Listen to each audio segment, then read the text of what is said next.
최고의 날 주님 앞에 나오신 여러분 진심으로 환영하며 축복합니다.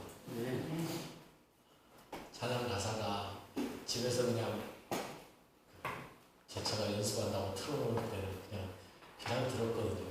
그런데 오늘은 이렇게 가사를 딱 띄워놓고 들으면서 보니까 가사는 너무 울리는 찬양인 것 같습니다. 그런 것 같아요. 예수로 사는 인생 주님이 책임져 주실 줄 믿습니다. 여러분의 인생은 여러분의 것이 아니거든요. 누구 거예요? 주님 거예요. 그러면 누가 책임져줘요? 주님이 책임져줘요. 내 주인이 하나님이니까. 여러분 지난번 새벽 예배 때 그런 이야기 잠깐 했던 것 같은데요. 이스라엘에게 항복했던 히위 족속은요, 그들이 직접 싸우지 않습니다. 그들을 쳐들어오니까 여호수아에게 알려서 우리 구해주세요. 그러니까 누가 봐요? 여호수아가 이스라엘 백성들을 이끌고 와서 대리로 대신 전쟁해요.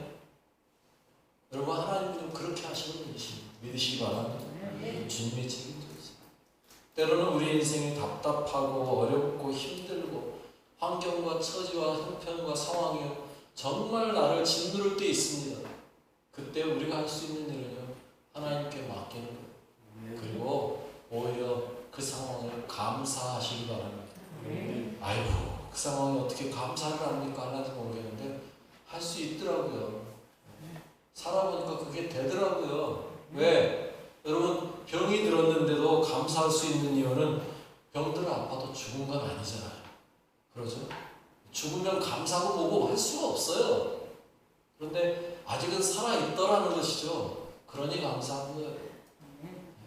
또 집에 먹을 것이 없어서 먹을 게 밥밖에 없더라. 그래서 밥만 먹으면 반찬이 하나도 없어. 그래도 감사해. 왜? 남들은 밥도 못 먹는 사람도 있는데 나는 밥을 먹잖아요. 여러분 없는 것 바라보면요 불평할 수밖에 없어요. 없는 것 바라보면 원망할 수밖에 없어요. 그러나 있는 걸 바라보면 감사할 수 있어요. 그리고요 그런 거 다 없어도 우리는 감사해야 돼요. 왠지 아세요? 구원해 주셨잖아요. 여러분 구원보다 더 큰 게 어디 있어요? 우리는요 죽어 마땅한 죄인이잖아요. 지금 당장 죽어도 우리는 할 말이 없는 존재잖아요. 그럼에도 불구하고 주님께서 우리를 구원하셨거든요. 그러니 뭘 더 바라겠습니까? 감사할 것뿐이죠. 그래서 사도 바울은요 이렇게 고백하고 있더라고요. 로마서 7장 25절에요. 같이 읽어볼게요. 우리 주 예수 그리스도로 말미암아 하나님께 감사하리로다. 그런즉 내 자신이 마음으로는 하나님의 법을 육신으로는 죄의 법을 섬기노라. 아멘. 여러분 나는요 죽을 수밖에 없는 죄의 법을 섬기는 자예요. 그런데도 불구하고 사도 바울은 누구 때문에? 예수 그리스도로 말미암아 하나님께 감사하고 있어요. 왜? 내 자신의 마음이 이제는 하나님의 법을 섬기는 걸 알기 때문에. 여러분 이 말씀 바로 앞에 있는 말씀이 뭐냐면요, 오라 나는 공고한 자로 이 사망의 몸에서 누가 나를 건져내랴 라고 고백하고 있어요. 그러더니 갑자기 반전돼서 예수님 계시구나. 나 예수님 때문에 감사해. 여러분 우리가요 자신을 돌아볼 때 또는 내 상황과 형편과 처지를 볼 때 원망하고 불평할 수밖에 없어요. 그런데 누굴 보면요 예수 그리스도를 보면 뭐가 나올 수밖에 없다고요? 감사할 수밖에 없어요. 여러분의 매일의 삶이 감사하시길 바라겠습니다. 여러분의 매일의 상황에서 감사하시기 바라겠습니다. 좀 전에 찬양처럼 여러분 정말로 힘들고 괴로울 때 예수로 사는 인생 주께 감사해요. 예수로 사는 인생 그래서 감사한 거예요. 그런데 여러분 우리가 때로는요 감사도 중요하지만 때로는 뭐도 해야 되는지 아세요? 자신을 괴롭게 할 필요도 있어요. 자신을 괴롭게 할 필요도 있다. 왜? 다윗은요 이렇게 고백하고 있더라고요. 시편 51편 17절 같이 읽어봅시다. 하나님께서 구하시는 제사는 상한 심령이라. 하나님이여 상하고 통회하는 마음을 주께서 멸시하지 아니하시리이다. 아멘. 감사하며 사는 것 필요하죠. 늘 하나님 앞에 감사하는 것 중요하죠. 그런데요, 때로는요, 상한 심령이 필요해요. 왜? 하나님께서 그걸 요구하고 계세요. 상하고 통회하는 마음 주님께서 멸시하지 않는다라고 말하고 있어요. 여러분, 어떤 게 상한 심령일까요? 상처받고 찢기고 아픈 것, 그게 상한 심령일까요? 아니요, 그게 아니고요. 여러분, 우리 몸은 상처받고 찢기고 찔리고 하면 아프고 상한 거죠. 그러나 우리 심령은요, 그게 아니고요. 자신의 죄를 생각하며 그 죄를 하나님 앞에 내어놓는 것, 이게 바로 상한 심령. 아멘. 여러분, 자신을 스스로 괴롭게 한다라는 말은요, 바로 그거예요. 뭐를 하는 거예요? 내 죄를 하나님 앞에 내어놓을 때. 하나님, 나 당당하게, 하나님, 나 이런 죄 졌어요. 용서해 주세요. 이게 아니라, 하나님, 내가 살다 보니 이렇게 살았습니다. 정말 죄송합니다. 하나님, 그 죄를 하나님 앞에 내어놓사오니 하나님 용서해 주십시오. 간절하게 들어가는 거예요. 정말로 내 마음에 괴로움을 가지고 내가 어쩌다가 이런 죄를 지었을까? 다시는 이런 죄 짓지 않아야지. 여러분, 예수님은요, 그래서 뭐라고까지 표현해요? 차라리 눈을 뽑아라. 차라리 네 오른손을 잘라버려라. 내 오른발을 잘라버려라. 라고까지 표현하면서 이야기하고 있어요. 그런 심정을 가지고 고백하고 회개하는 것, 하나님이 원하는 상한 심령이라는 거죠. 오늘 본문의 이야기도 바로 그런 이야기입니다. 여러분, 오늘 본문에 보니까 스스로 괴롭게 해라. 스스로 괴롭게 해라. 왜요? 대속죄입니다. 대속죄. 여러분, 오늘 우리가 읽고 있는 이 레위기 16장, 지지난 시간부터 해서 계속해서 지금 레위기 16장을 보면서 속죄에 대한 이야기하고 있어요. 여러분, 대속죄, 이제 마지막 본문이니까 정리를 한번 하겠습니다. 대속죄일이 되면 아론은요, 대제사장으로서 수송아지 한 마리 그리고 염소 2마리를 가지고 와서 준비를 해요. 그리고 수송아지를 잡고요. 그리고 그 다음에 그 피를 받아놨다가 바로 하는 게 아니고요. 또 염소 한 마리를 가져옵니다. 그 염소 2마리 중에 하나는 여호와를 위하여 드리고 하나는 아사셀을 위해서 드리죠. 여호와를 위하여 드리는 그 염소를 잡습니다. 그리고 그 피를, 쉽게 말하면 수송아지의 피와 염소의 피를 들고 가서 지성소로 들어가는 거예요. 지성소는 아무 때나 못 들어가는 거예요. 딱 이날만 들어갈 수 있어요. 대속죄일. 그리고 그 피를 가져다가 지성소 문을 향해서 7번 뿌리고, 또 거기 안에 있는 속죄소를 향해서 뿌리고, 그리고 바닥에 쏟는 거죠. 그리고 나와서 제단에다도 바르고요. 그렇게 하는 거예요. 그리고 나면 끝이냐? 아니요. 그리고 나서 나와가지고 아론은 마지막으로 옷을 갈아입고 번제를 드리는 겁니다. 그러면 아론의 일은 끝나요. 그런데 아론의 일만 끝나면 끝나는 게 아니에요. 염소 한 마리가 남아있잖아요. 한 마리는 아사셀에게 광야로 끌고 가세요. 그거를 놓아주는 거예요. 그리고 그 사람은 돌아와서 옷을 씻고 옷을 빨고 몸을 씻고 진영으로 들어와요. 그리고 잡았던 송아지의 사체들, 쉽게 말하면, 그리고 염소의 사체는요, 다시 들고 나가서 진영 밖에 가서 불사나요. 왜? 속죄소에 들고 들어간 피는요, 그 짐승 먹으면 안 돼요. 온전히 하나님께 드리는 겁니다. 그래서 하나님 앞에 드리는 게 아니라 끌고 나와서 진영 밖에서 완전히 불사나서 없애고요. 그리고 그렇게 불사는 사람도 들어와서 옷을 빨고 몸을 씻어야 비로소 속죄제의 모든 제사가 끝나는 거예요. 그런데 여러분, 이거는요, 누구에 대한 이야기예요? 제사장과 제사장에 관련된 사람들에 대한 이야기예요.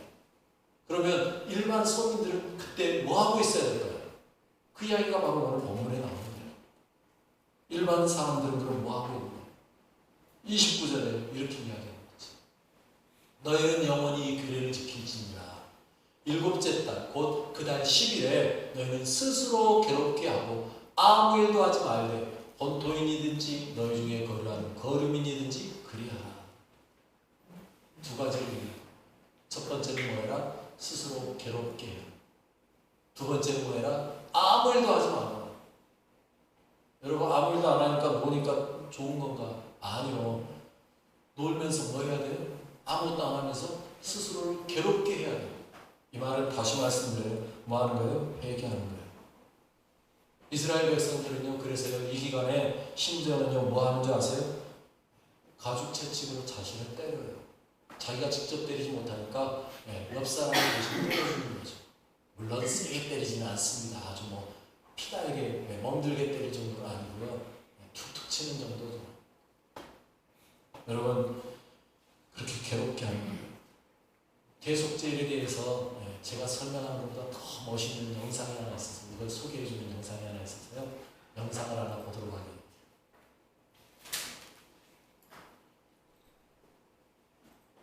2021년도에는 9월 15일 저녁부터 16일 저녁까지입니다. 이날을 이해하기 위해서는 키프루의 기본형인 키페르가 무슨 뜻인지 먼저 알아야 합니다. 이 단어의 가장 기본적인 개념은 덮다, 가리다, 감싸다라는 뜻입니다. 더 나아가 죄를 덮다, 죄를 가리다는 뜻이 되었고 결과적으로 죄를 사하다, 속죄하다는 뜻이 되었습니다. 지난주 영상에서 나팔절에 대해 설명했습니다. 나팔절이 티슈레이월 1일에서부터 대속죄일인 티슈레이월 10일까지 열흘 동안이 대속죄일을 준비하는 기간으로 아주 중요한 날들입니다. 그래서 이 기간을 부르는 이름이 세 가지가 있습니다. 1. 하야밈 하노라임 두려움의 날들 2. 야메 하딘 심판의 날들 3. 아사라티 야메 추가 회개의 10일 이 기간을 중요시하는 이유는 하나님께서 어느 책에 기록할지를 이 기간 중에 결정하신다고 여기기 때문입니다. 하나님께서 기록하는 책에는 세 가지 종류의 책이 있다고 합니다. 첫 번째는 생명의 책입니다. 새로 시작되는 한 해 동안 생명의 풍성함과 축복과 번영을 누리게 될 사람들의 명단이 기록된 책입니다. 두 번째는 죽음의 책입니다. 이 책이 기록되면 새로 시작되는 한 해 동안 하나님의 징계와 분노를 받게 됩니다. 세 번째는 중간 단계의 책입니다. 아직 결정되지 않은 상태의 사람들의 명단으로 대속죄일에 축복을 받을지 저주를 받을지가 최종 결정이 날 예정인 사람들이 기록되어 있습니다. 그러므로 이 기간에는 새로운 한 해의 운명이 어떻게 될지 잘 모르는 상태이므로 두려움의 날들이고 심판의 날들인 것입니다. 그래서 지난해의 잘못을 열심히 회개해야 하는 기간인 것입니다.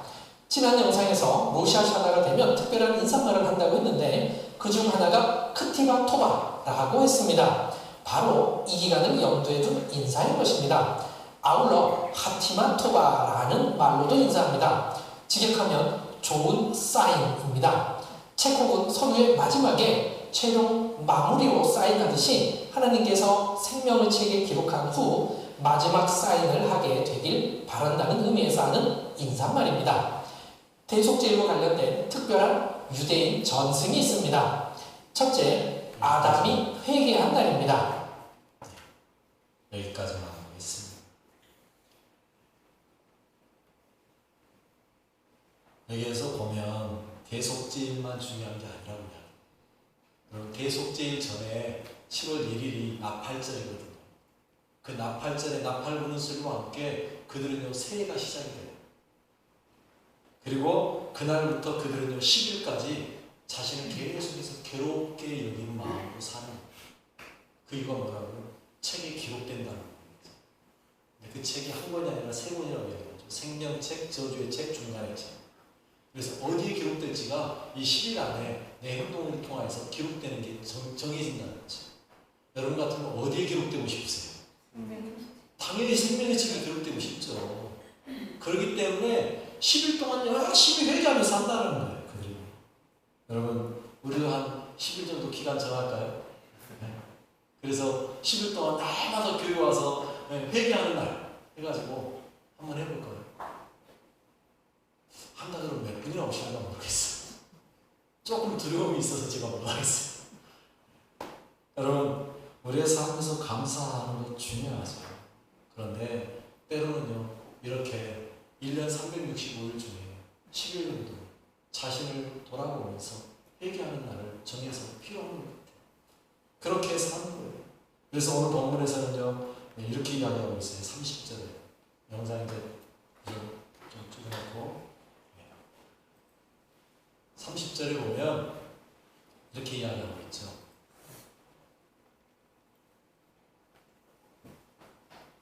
이날에 너희를 위하여 속죄하여 너희를 정결하게 하리니 너희의 모든 죄에서 너희가 여호와 앞에 정결하리라. 여러분, 이렇게 괴롭게 하는 날을 맞이한 대속죄에 우리가 속죄하고 나면 어떻게 된다고요? 정결하게 되는 거예요. 너희 모든 죄에서 너희가 여호와 앞에 정결하게 되는 거예요. 이 말은 바꿔 말하면 무슨 말이에요? 너희 모든 죄가 사함받는 날이 온다. 여러분, 여러분의 죄가 다 사함받길 바라겠습니다. 그래서 그러기 위해서 우리의 삶이 정결함이 정말 중요해요. 우리가 하나님 앞에 섰을 때 정결하지 않으면 그 사람은 하나님을 볼 수 없어요. 정결하지, 죄를 가지고는 하나님을 볼 수가 없어요. 그렇기 때문에 대속죄가 중요해요. 특별히 여러분 한번 생각해 보세요.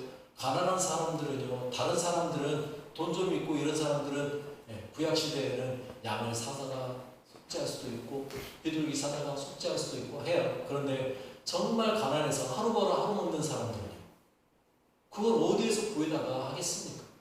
쉽지 않단 말이죠.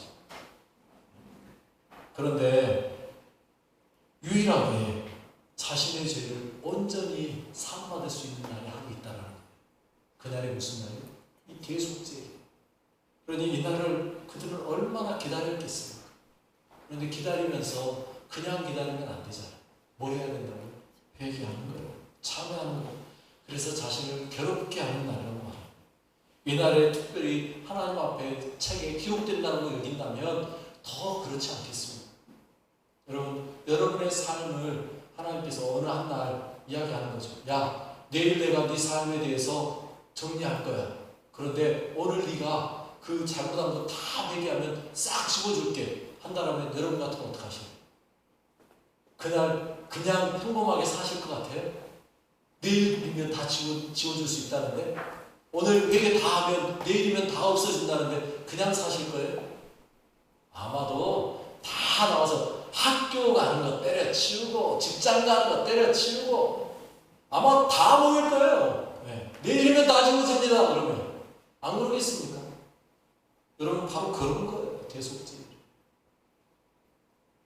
그날 하루에 내 삶 속에 내가 얼마나 하나님 앞에 회개했느냐에 따라서 내 죄가 다 깨끗이 지워지는 날, 그날이 바로 대속죄라고 말한다면 어느 누가 그날을 그냥 놔두겠냐고, 어느 누가 그날 평범한 일상을 살겠냐고. 그날만이라도 나와서 회개해야지. 예수 안 믿는 사람들도요, 그날은 따라 나올 수도 있을지 몰라요. 혹시 모르니까 하고. 여러분, 바로 그런 거라는 거예요. 그래서 오늘 본문에 보면 31절에 이렇게 표현하고 있는 것이 있어요. 이는 너희에게 안식일 중에 안식일인지 너희는 스스로 괴롭게 할지 영원히 지킬 규례. 무슨 날이라고요? 안식일 중에서도 안식일이에요. 얼마나 중요한 날인지 몰라요. 여러분, 6월절 날도요, 이렇게 표현 안 했어요. 그런데 대속죄일은 뭐라고? 안식일 중에 안식일. 최고의 안식일. 왜? 우리의 모든 죄가 사함받을 수 있는 날이기 때문에. 여러분에게 이 날이 꼭 있어지시길 바라겠습니다. 이 날이 없으면 안 되잖아요. 여러분의 삶의 모든 죄악들을 다 지울 수 있는 그날, 하나님 앞에 내 모든 죄를 다 용서받고 사함받는 날, 얼마나 대단한 날입니다. 여러분, 그날이 바로 대속죄일이라는 거예요. 그러니 제사장은 그날이 정말 바쁘고 뭔가 할 게 많은 날일지 모르지만 일반 서민들에게는 그날은 뭐 해야 돼요? 온전히 모든 걸 다 멈추고 오직 나의 죄만을 생각하며 하나님 앞에 그 죄들을 다 고백하는 날, 그날인 거죠. 제가 지난 수요일날도 잠깐 언급을 했습니다만 참 공교롭게도 이 설교를 하는데, 야, 날짜를 어떻게 이렇게 하나님 맞추셨지? 라는 생각을 했어요. 여러분, 이번 주 토요일이 나팔절입니다. 이스라엘이 절기로서는 이번 주 토요일이 바로 나팔절. 그리고 다음 주 월요일 25일이죠. 그날이 10일입니다. 16일이 1일이니까 25일이 10일이거든요. 25일이 바로 대속죄일이에요.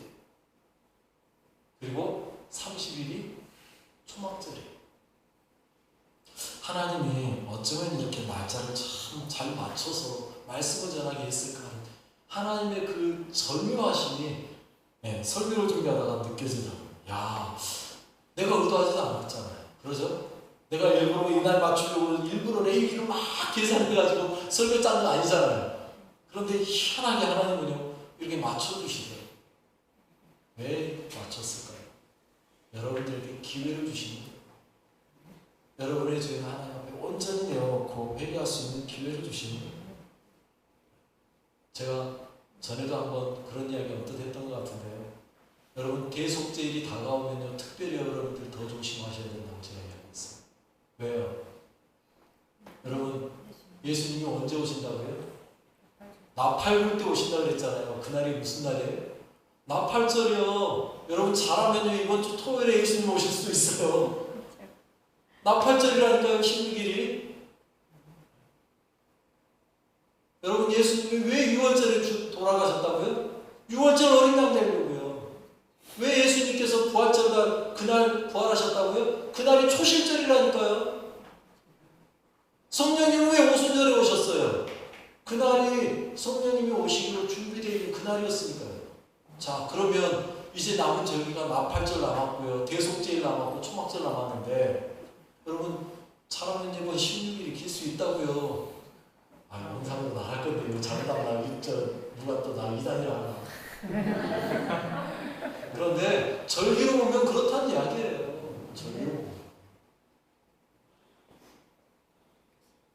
여러분 얼마나 중요한 날인지 모릅니다. 여러분들의 죄를 하나님 앞에 고백하며 나를 돌아볼 필요가 있다는 이야기예요. 1년에 한 번 정도 여러분 철저하게 하나님 앞에 고백하셔야죠. 그러면 현재 유대인들은 어떻게 보내고 있을까요? 성전이 없어져 버렸는데 2마리 염소 아사세를 보낼 수도 없고 할 수도 없는데 어떻게 하고 있을까요? 아까 그 영상을 한번 다시 한번 볼게요.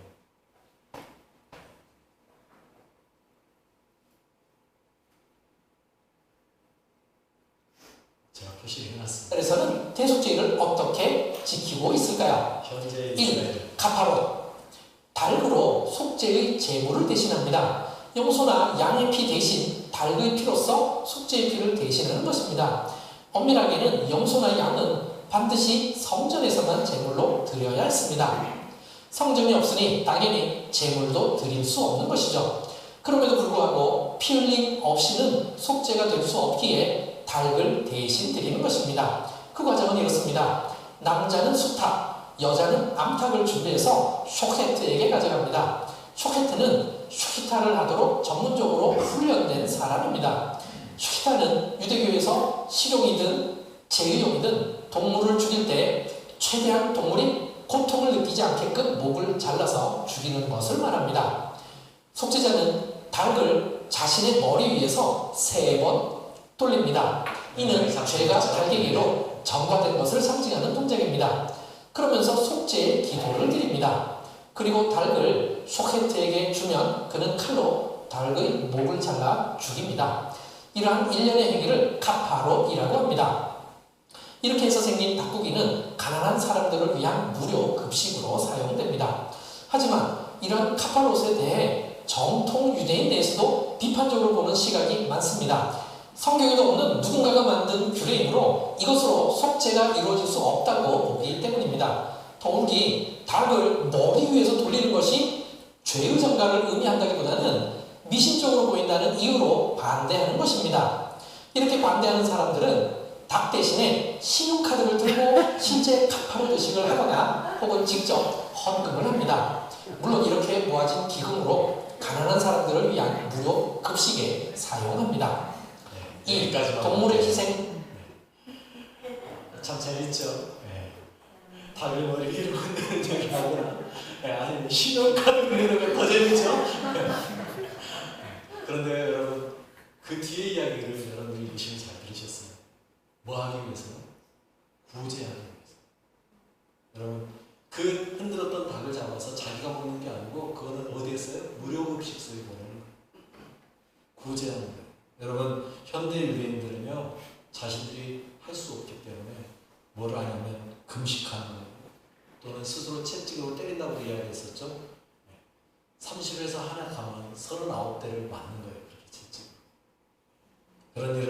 있고요.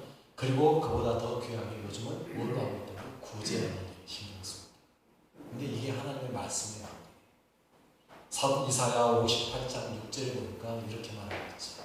읽어볼까요? 내가 기뻐하는 음식은 흥하게 결과를 풀어주며 멍에의 줄을 끌어주며 압제당하는 자를 자유하게 하며 모든 멍에를 꺾는 것이 아니겠느냐. 하나님이 기뻐하는 음식, 그들이 정말 스스로를 괴롭게 하는 최고의 방법이 금식이잖아요. 그런데 단순하게 금식하는 걸로 끝나는 게 아니고요. 다른 사람들을 자유하게 하는, 여기서 멈추지 않아요. 7절에는요 이렇게 이야기하고 있어요. 읽어봅시다. 또 죽인 자에게 내 양식을 나누어주며 유리하는 빈민을 집에 들이며 헐벗은 자를 보면 입히며 또 내 불능을 피하여 스스로 숨지 아니하는 것이 아니겠느냐. 아멘. 여러분 잘 보셨습니까? 나의 삶을 하나님 앞에 어떤 삶으로 사느냐. 정말 내 죄를 속죄하기 위해서 하나님 앞에 온전히 회개하고 내 자신을 괴롭게 하는 건 중요합니다. 필요해요. 여러분의 인생에서요, 1년에 하루 정도는요, 그런 날을 정해서 해볼 필요가 있다고 생각돼요. 귀한 날 같아요. 그런데 회개하는 건 여러분이 각자 알아서 준비하지, 여러분들이 알아서 해야 될 일들이니까. 그러나 또 한 가지, 정말 중요한 건 회개에서 멈추는 게 아니라 뭐까지 가는 거예요? 구제로 넘어가는 것. 이게 더 필요하다는 사실. 여러분의 삶에서 나만을 생각하는 것, 그거는 일반적인 삶. 그러나 우리는 그리스도인이잖아요. 뭐까지? 다른 사람까지도. 정말 힘들고 어려운 사람까지도 생각할 줄 아는 그러한 삶을 살아. 그래서 하나님이 기뻐하시는 여러분 되시길 바라겠습니다. 그 일 위해서 예수님이 오셨어요. 그 일 위해 예수님이 오셨어요. 여러분들의 괴로움과 여러분의 질구와 여러분의 모든 어려운 것들을 다 혼자 짊어지시고 대신 죽어주시기 위해서 오셨고요. 그렇게 하셨어요. 그분을 기억하면서 여러분들도요, 여러분에게 주어진 십자가를 기쁘게 달게 지고 가는 귀한 여러분 되시길 바라겠습니다. 우리 같이 기도하겠습니다. 먼저 하나님 앞에 감사하십시오. 구원보다 더 귀한 은혜가 없음을 기억하며 감사하십시오. 그리고 회개하십시오. 여러분을 괴롭게 하십시오.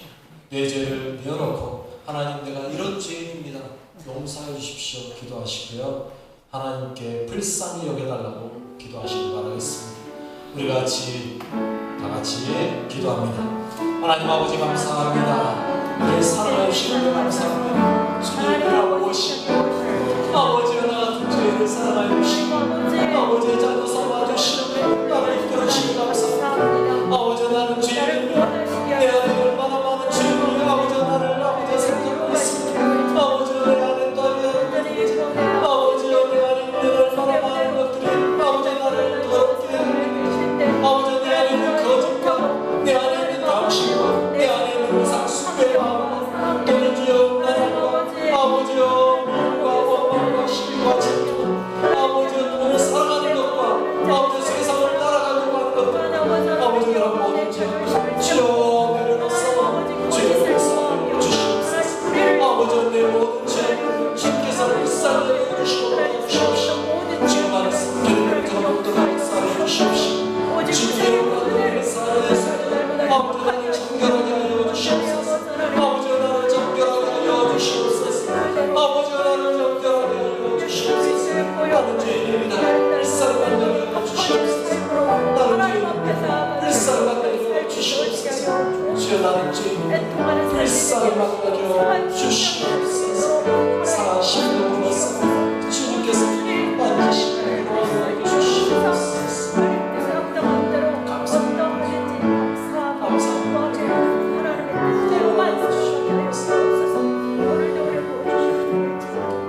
하나님 아버지 감사합니다. 우리를 사랑하시고 구원하여 주시며 감사합니다. 그럼에도 불구하고 주님, 우리는 여전히 죄인임을 고백합니다. 내 죄를 생각할 때 괴로울 뿐입니다. 이런 죄인을 사랑하셔서 예수님께서 진리 십자가 지시고 죽어주시는 데 감사합니다.